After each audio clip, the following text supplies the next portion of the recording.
my name's Danielle, and today we're going to be reviewing the To All the Boys I Loved Before trilogy. And this episode is brought to you by these delicious chocolate chip cookies. In my last video, I actually made these chocolate chip cookies in honor of this series because our main character, Lara Jean, is quite the baker. And in the last book, she talks about making the perfect chocolate chip cookie. So that's what I attempted to do in the last video. So if you want to go watch that, I actually give a little bit of a synopsis of what the series is about.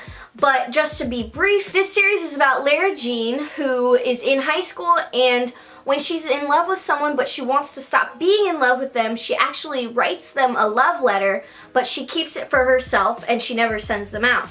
But one day, all of the letters are sent out, and now she has to deal with what's going on, and it's this crazy whirlwind of teenage angst. And I love Jenny Han's writing, and the characters in this book were amazing. These are probably some of my favorite contemporary books of all time. I actually found myself really relating to Lara Jean's character. She's a bit of an introvert, and she likes to bake, and I love to bake, and she likes to read books and watch cutesy movies. The thing I couldn't relate to her the most with was her fashion sense, but I love her I envy her fashion sense. The things she wears are really cute and quirky and a lot that you would never really see in school or ever. I loved whenever Jenny Han would go into detail of what her outfit was. And these covers, man, these are like my favorite things. Like sometimes I'll just stare at the covers, and I really like the aesthetic that it gives sitting on my shelf. These covers are beautiful. Props to whoever did this. Without giving any spoilers away, if you haven't read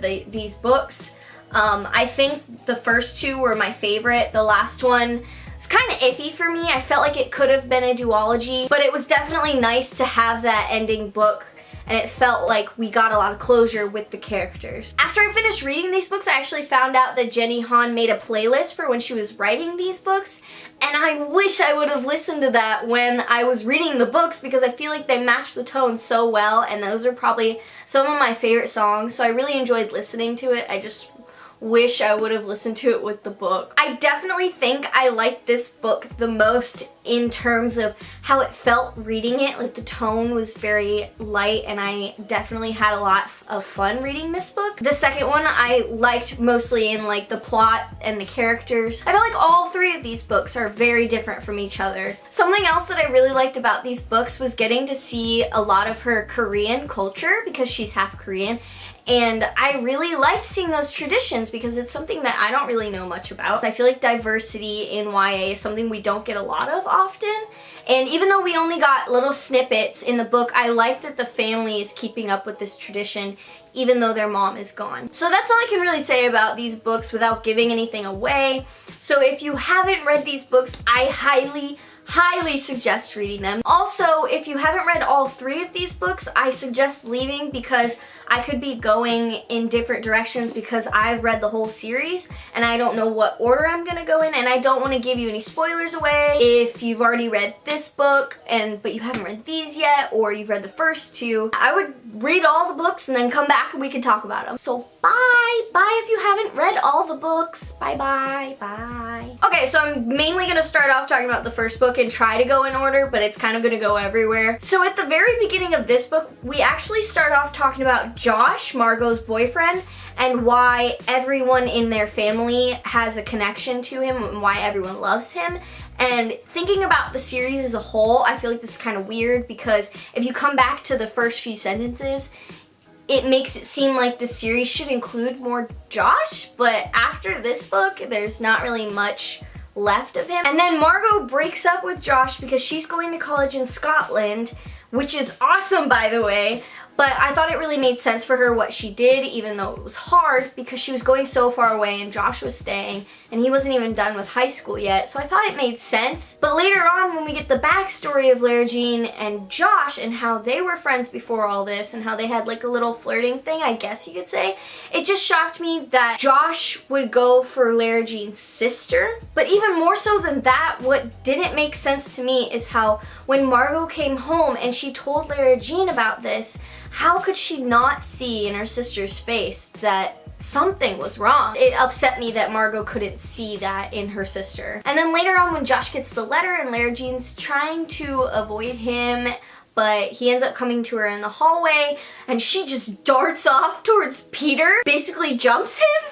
I was like, girl, you have some guts. Like, no one would ever do that, and I have no idea how she did that, but that was crazy. Like, props to Lara Jean for that. I could never do that. Thinking back to that, about how Peter and Lara Jean's relationship started, is really cute, and I really like that. So then Lara Jean and Peter start this whole fake dating thing, and this is probably when my favorite interactions between Lara Jean and Peter were in these books, in all of these books, because they were really snarky with each other, and they had this banter back and forth, and they were like not really supposed to like each other, but you could start to see it, and you could see a lot of their chemistry in those moments too. And then their little contract that they made, I completely forgot about that until it came back up in book 3. Then out of the blue, Lara Jean decides to go to a Model UN conference thingy-majiggy to see John Ambrose McLaren, one of the guys she wrote the letters to, and she just like walks up to him and gives him a paper because she got caught up in doing something, and then he sees her, and I was like, no, he's gotta come back. Like, that can't be the end of that. And then Lara Jean and Peter go on this ski trip for their school, and there's a little bit of tension between Peter and Lara Jean. She just decides, you know what, I'm just gonna go out there. And she goes to the hot tub, and he's surprised to see her. And I don't understand why she doesn't notice that, because obviously, like, there's big foreshadowing that there's someone there. He was waiting for someone else, and I think we all know who it is. And then there's this whole Christmas party blow up where Peter's trying to talk to Lara Jean about the rumor that's going around that they're having sex, and then Josh walks in, and then they're talking about how Josh kissed Lara Jean, but Margot's there, so she finds out, and she hears this whole thing. And the fact that Margot took so long to believe Lara Jean when she said, I did not have sex with Peter, and her dad took a long time to believe her too. But then they have that whole makeup scene between Margot and Lara Jean, and I like how they really bonded in that part. And then to end the story, when we find out that Kitty sent the letters, she still has the hat box, so she brings it, and it's all of Peter's sticky notes that he wrote to her throughout the book. And then she starts writing the letter. I really liked that ending. It was really cute.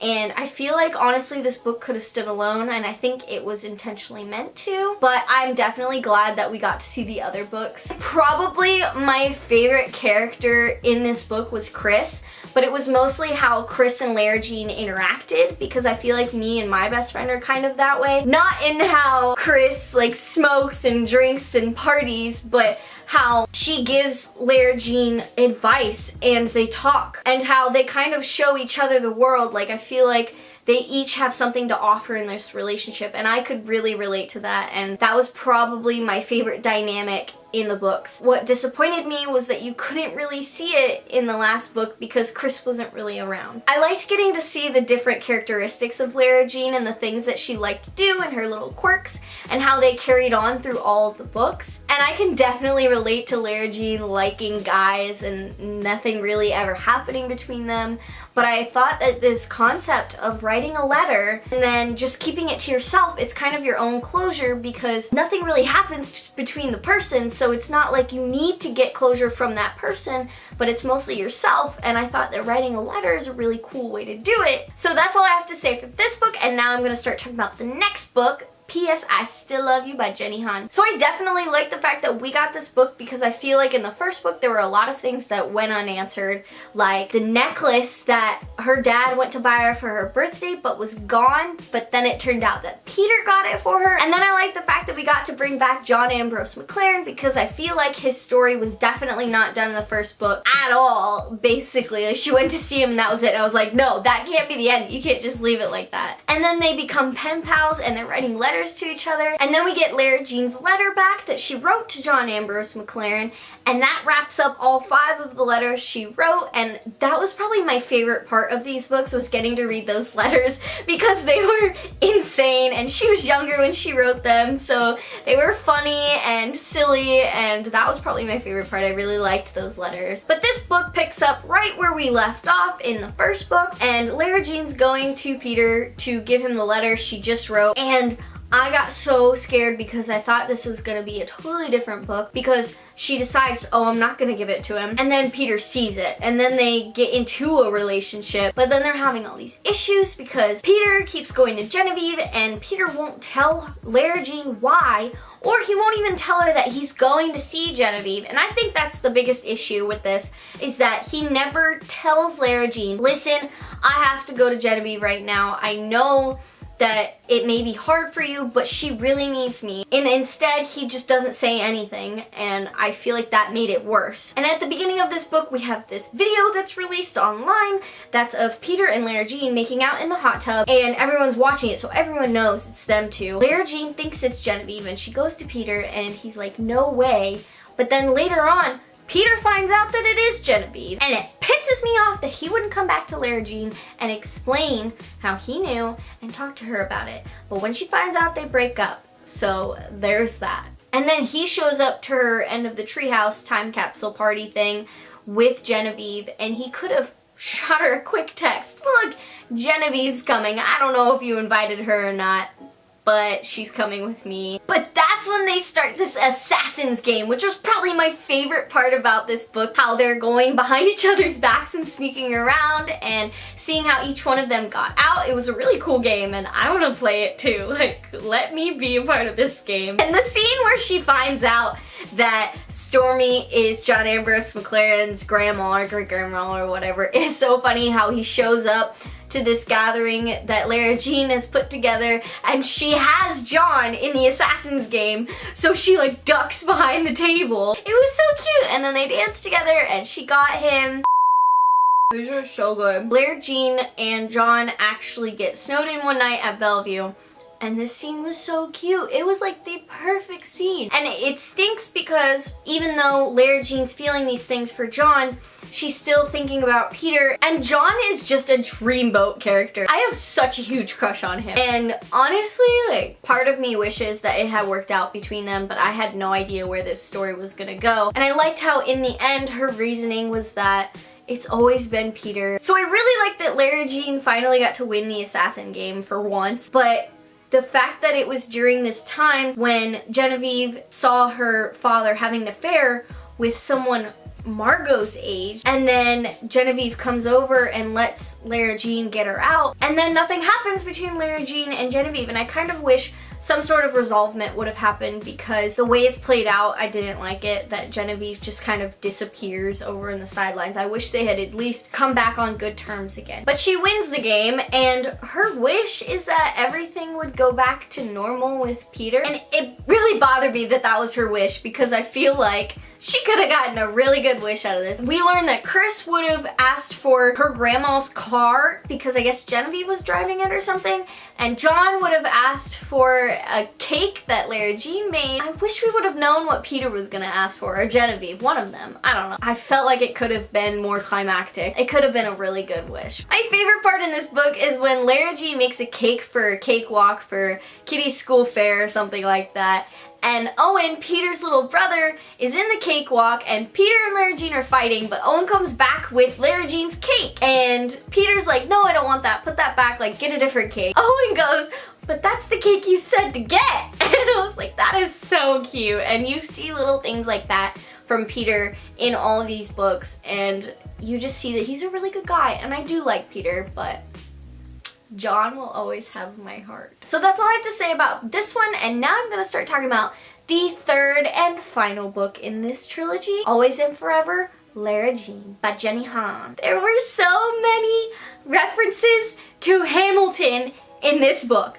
That made my day. Thank you, Jenny Han, for that. So I feel like this book was definitely the most set apart from the other two books. It definitely had a whole different feel to it, and even the pacing was different, and it kind of confused me throughout the book because we were all of a sudden at March of Lara Jean's senior year, and then we would fast forward a lot and then stop at different parts of her senior year. And that pacing confused me because we never really knew where we were. It felt all over the place. Also, this one definitely dived into totally new territory because she's about to go off to college. She did her applications, and it definitely feels like it has a lot more weight to it. And we didn't get any more letters in this book, and it made me kind of sad because that was also one of my favorite parts of the books, because that was basically the main premise of the first book, and it made this book feel completely separate almost from the other two. Okay, honestly, in this book, Peter feels like a totally different person to me. I don't know if that's just because we didn't really get to see a lot of his personality in the second book because there were a lot of issues going on with Genevieve. In the first book, we get a lot of his banters back and forth, his confidence, and we get some of that in this book, but I feel like he's a completely different person in this book, and not in a bad way. Like, he's a great boyfriend, he's charming, he does all this crazy stuff for her, how when they go to New York, he sneaks off and gets her cookies, and then when he's doing the promposal in the Empire State Building, I love that scene, and the 16 candles scene after prom, and he does all this amazing stuff for her. It just seemed kind of uncharacteristic, and I was just like, well, who is this new person? But if that's him, like, I'm all for it. He was amazing. And in this book, I had trouble coming to terms with how Margot was behaving. I know that there's a lot of things with Miss Rothschild because she's away at college, and Margot comes back to this whole new life and she doesn't really feel part of it. And I can understand that, but sometimes the way she acts really bothered me. When she brought her boyfriend home, they were supposed to stay in separate rooms, but then she flat out tells her dad, actually, we're gonna stay in the same room if that's okay. There was things like that that I didn't get, and I can understand that she probably felt like she was the mom in this household for a long time, but that doesn't mean she gets to talk to her dad like that. So there's a part in this book where Lara Jean and Peter are taking prom pictures under the same tree that I guess Margot and Josh took prom pictures, and then she turns to Kitty and says, you should take prom pictures under this tree too. But that made me realize how much I would love a spin-off series with Kitty as the lead character. I'd love to see where her life goes because she's such a spunky character, and I loved her sass in these books, and I thought she did so well with the other characters, and I want to see more of her when she grows up. I want to see what she turns out to be. And I like how in the end we come full circle with this contract between Peter and Lara Jean, and I like that they're staying together and they're not following that motto of you should just break up with your boyfriend if you have one, don't go to college with a boyfriend, because it's not always that way. So I thought the end of this book was very nice. It made it feel like a real finale, and even though it wasn't necessary to the rest of the series, I definitely liked getting to dive back into that character again, getting to see the story again, and I'm so glad we got it. And I love Jenny Han's writing, and I'm gonna have to read her other series, the Summer I Turned Pretty series, but I haven't read it yet. Yeah, so that's all I have for this video today. If you want to follow me on Instagram, I actually have a really cool aesthetic that I'm trying to do. It's hard, honestly. Like, I don't know how people do that on their timeline, but I'm trying, okay? All my links are down below. But anyway, that's all I have for this video today, so I'll see you in the next one. Bye! It's very interesting. So focus on my face. What was I saying? Can't get this right. Take 45. Also,